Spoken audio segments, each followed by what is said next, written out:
Now then, we have our next guest on the line, so let me just get rid of Jamiroquai there. We've got Tony Gosling joining us from the United Kingdom. Last Monday, speaking in the House of Commons, Philip Hollobone, a Conservative benchback MP, said, how can it be in any way acceptable for members of Her Majesty's government, from the Prime Minister downwards, to encourage foreign heads of state to comment on the EU referendum?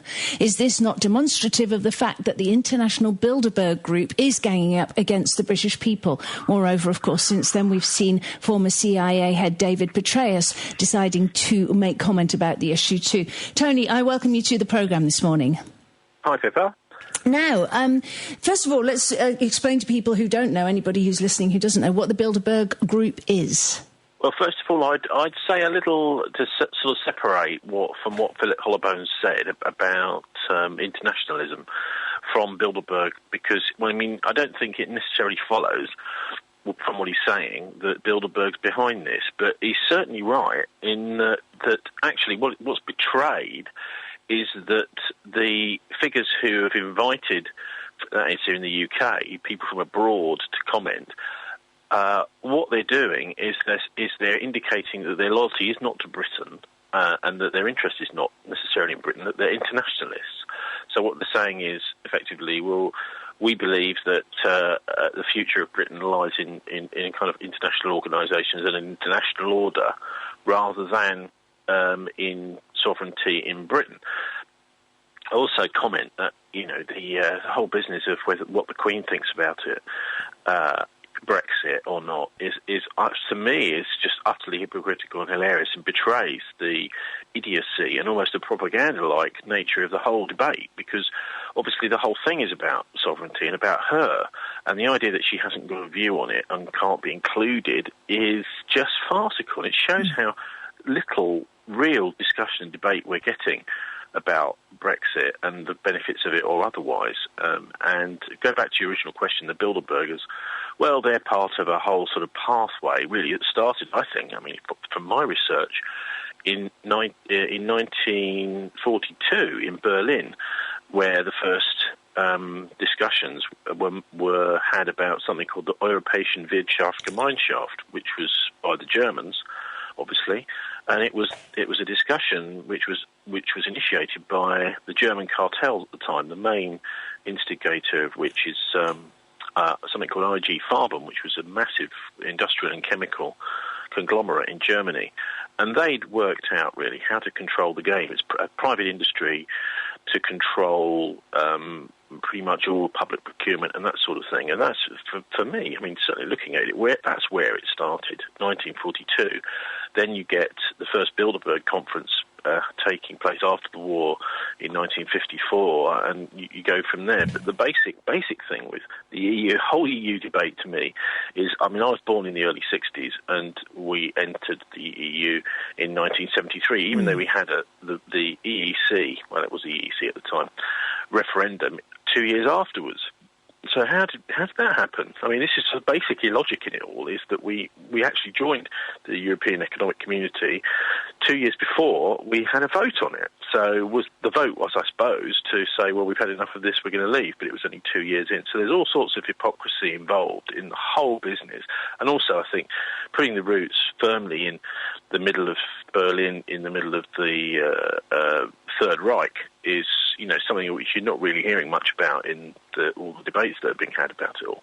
Well, clearly not. I mean, Bilderberg, in fairness, we don't hear an awful lot about it. In fact, every year when Bilderberg gathering takes place, we hear more about the people who demonstrate outside it than we actually do about anything that goes on within it. Yeah, you know, the thing is, it's taboo, totally taboo. I mean, particularly with, there are some media that will touch it a little bit, which are things like The Guardian, the BBC.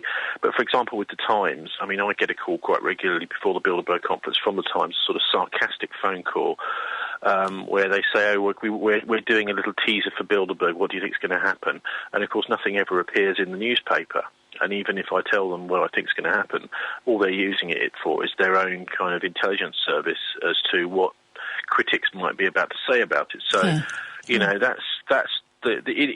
is effectively a kind of in-joke amongst some journalists that are on the inside, and people like The Economist and The Times are regularly there. I mean, the general manager for Rupert Murdoch will go to these meetings, but they know that it's basically for them. It's not for the readers and for the listeners.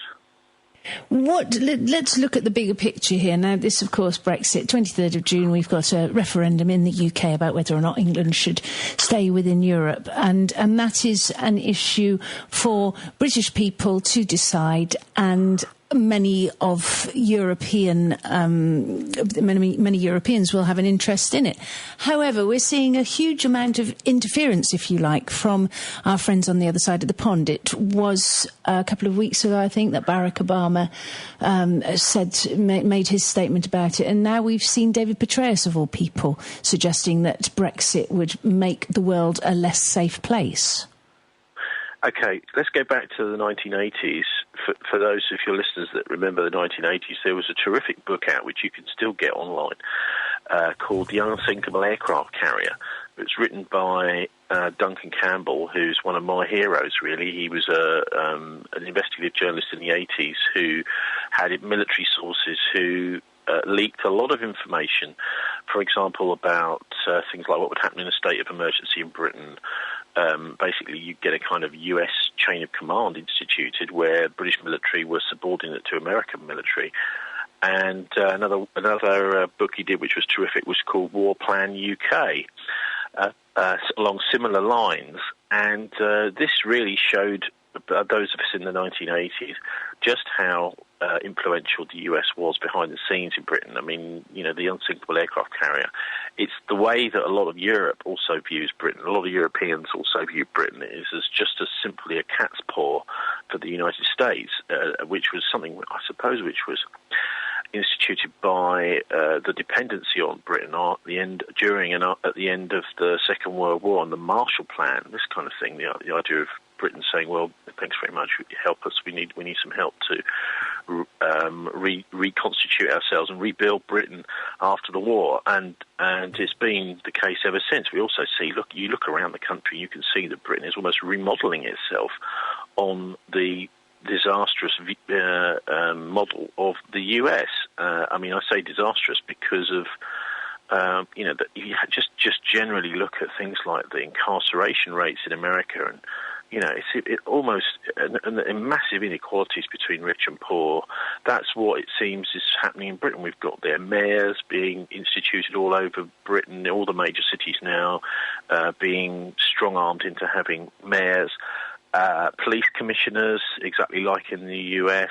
I mean, that's just a few of the models. The media being, I suppose, mostly privately owned, corporate motivated. The lack of regulation going on in the city and general, idea of small government. This is how Britain is changing to look more and more and more all the time like the US. So it's hardly surprising if many of our senior people, leaders, so-called leaders anyway, in Britain, just look to the US for inspiration all the time. Well, we have David Petraeus. Now, his angle is that the dangers and challenges that threaten us around the world, given those, this is a moment when the West and its institutions, including the EU, need to be drawing together, not pulling apart, not least from a national security standpoint. None of the problems the US and UK face will become easier to solve if the UK is out of the EU. Now, that in the light of what's just happened in Brussels, obviously, is an element of fear-mongering in this. Look, it's about centralisation of power. I think there's only a limited number of really wicked people in the world. And those really wicked people, as I believe, and my research over the years has shown, I mean, for example, arms dealers, people who profit from war, are trying to run things, then they have to centralise power. And that's what's happened in the United States. We've seen it over literally centuries and decades. You've gone from individual states running their own affairs and federating in a loose way to Washington, to complete centralised power, but by big institutions like the FBI in Washington. And we're seeing a similar sort of thing going on in Europe, aren't we? The United States of Europe. No one really seems to want to talk about it like the United States of Europe, but that's exactly what it is. And so that's why all these people are weighing in. I think it's just simply because there is a really massively concerted effort to centralise power. I mean, for example, just take a look at Scotland, where all the various county police forces have been merged into one gigantic thing called Police Scotland, all under one person. So you've got a massive hierarchy. Look, when we designed our policing system 100 or so years ago, it's more than that, isn't it? We designed it specifically not to have centralised power in one person's hand, and it's basically the fact that we've got megalomaniacs, I think, just running things. Again, this is why we're seeing so many important parts of this Brexit debate just simply not happening, like the fact that since 1973, Britain has just totally declined as a nation, as a power. Our industry has been decimated, etc., and yet nobody seems to mention these basic facts in the whole debate. What do you see in terms of the influence that, sort of American hierarchical figures might have on the British public? Do you think that the influence is there, that somebody like Petraeus's words would make a difference? Well, I don't know, actually. In some way, maybe it works in the opposite direction. It's like when someone like Tony Blair stands up and says, I think it's very important that Britain stays in Europe. I think the net result of that is that you'll get more of a bunch of people looking at it and saying, well, look, let's vote for Brexit then. If Blair likes it, then it must be bad. I mean, I think there's quite a lot of that likely to go on during this election, this referendum. But look, I mean, I'm actually a bit sceptical about what's going to happen here, because I don't think that these people are really into democracy or into leaving things to chance. I don't think they leave a lot to chance. So they may well have sat and calculated that Britain is going to stay in, and that's why we're going to do it. I mean, we've seen these attacks in Brussels, haven't we, just last week?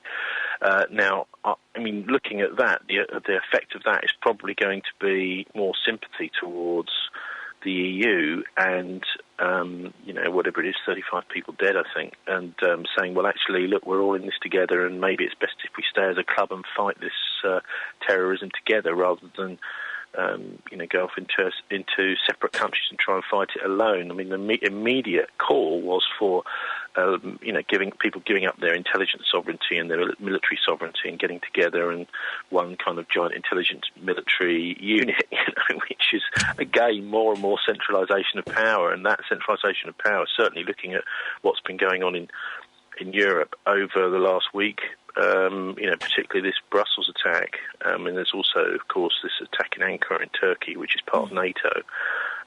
It certainly doesn't look as if they're going to be stopping these attacks anytime soon. And tell me, Tony, you live and work in England. What's the general mood? We are always looking here in the run-up to the referendum for different perspectives. Clearly, we as expats live here in Spain and listen to the news. What about you living in the UK and actually hearing what people are saying?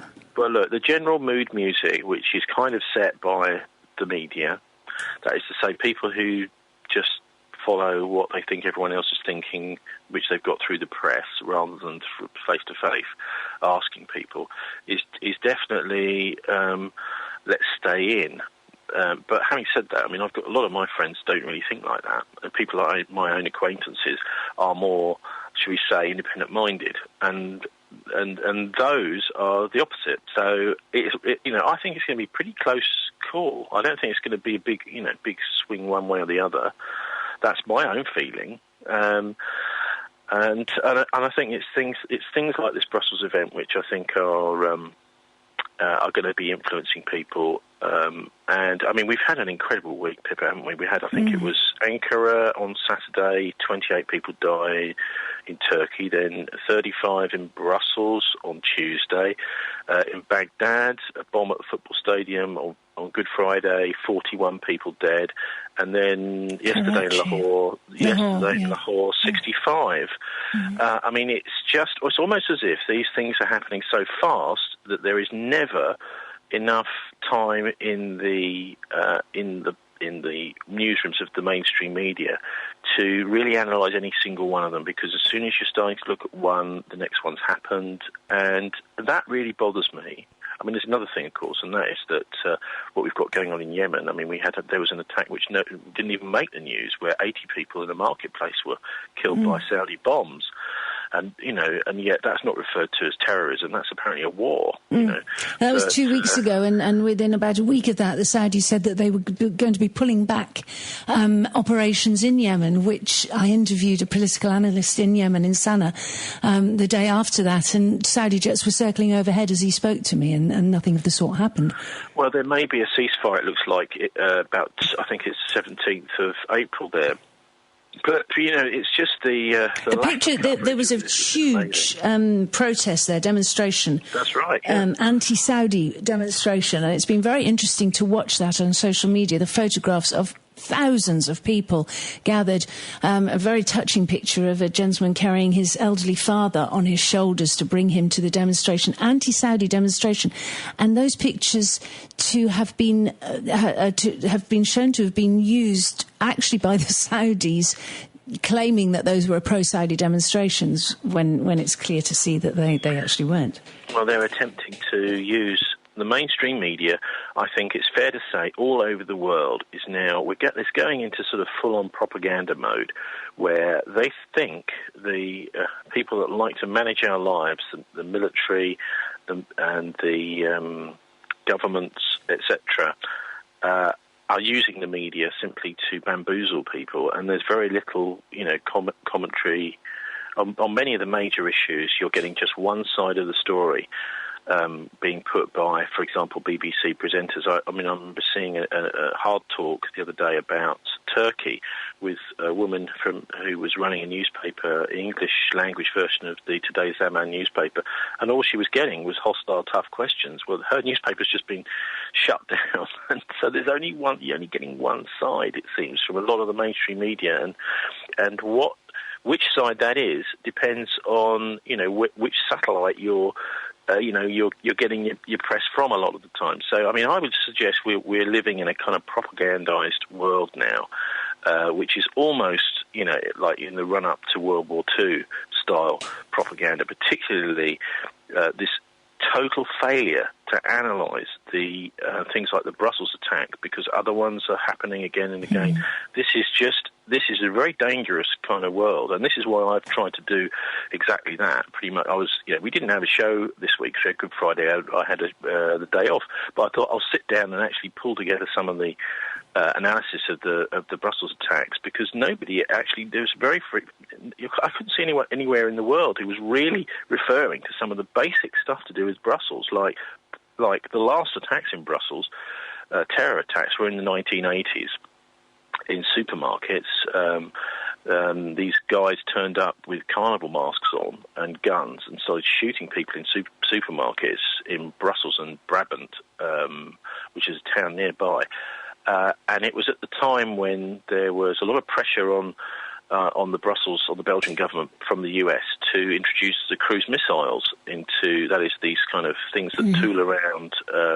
They're nuclear missiles, but they're mobile, and they drive around the roads, and then they stop in the woods, and they can fire their nuclear missile off. But the Americans wanted these in Belgium, and the Belgian government was saying, "Look, we don't want these." And then all of a sudden, up pops a whole load of terrorists in Brabant and start killing people at random. And this shocked the whole population, and particularly these things are aimed at the political leadership, really, into accepting the US ideas and the US missiles. And, we need these for protection, because the terrorists were, by the media and by the authorities, were blamed the far left was blamed, supported by the Soviet Union, supposedly, these far left terrorists. Where do they get these Kalashnikovs from, etc.? So that there was absolutely no mention of that being the last big terrorist attacks in Belgium. And there was no mention either of the political corruption that's been going on there for decades. Things like the de True affair, which was a paedophile scandal in Brussels, which it certainly wasn't dealt with. I mean, it was the biggest demonstration in Belgian history, apparently, on the streets in 2002, I think it was. But these paedophilia had been going on there with complete impunity for 7 years, from 1995 up to 2002, and finally it came to a head in 2002, and Alenka Frankel did a brilliant correspondent documentary about it, The Belgian X-Files, for the BBC. But again, none of the problems with the political landscape in Belgium over the years really get looked at all.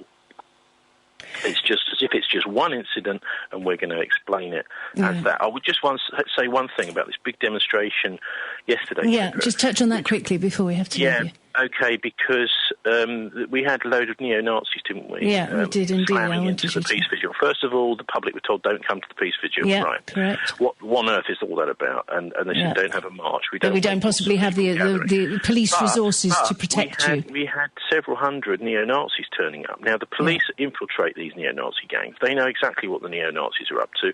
Also, the neo-Nazis got together a fair distance away from the square, and the police just allowed them to march right into the vigil. Now, this to me indicates that this is a theatre we're watching here. I mean, we had a very good police chief. It's slightly reminiscent of what was happening in Kiev, isn't it? Exactly. And, I mean, what the police do is they identify these sorts of flashpoints well beforehand, and then they make sure they don't happen. That is if they're doing their job. These Belgian police are clearly not doing their job. But that really does annoy me when I see things like that happening.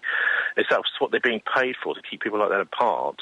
And don't tell me there's not enough police around. I just don't believe it. This is made for television. And again, we're seeing the media being used as simply a way to manipulate. This is what I mean about this propagandized world. The media being used to simply manipulate public opinion and to focus people on a sort of physical punch-up rather than actually to really be intelligent, intellectual, journalistic, and drill down into what is really behind the Brussels attacks. And the analysis has been simply zero, I would say. Tony, we're going to have to leave it there. We've taken it right up as far as we can. Brilliant, as usual. Thanks very much for your input today. If anyone wants to read my piece, if you just go to the web at thisweek.org.uk, you'll find I've done a whole analysis of it with loads of links to, for the references for everything I've been saying about Brussels, which I think is pretty clear to me is a put-up job. It's probably nothing to do with Syria whatsoever. Tony, thank you very much as usual. Tony Gosling there from the UK. Cheers, Pippa. Talk Radio Europe.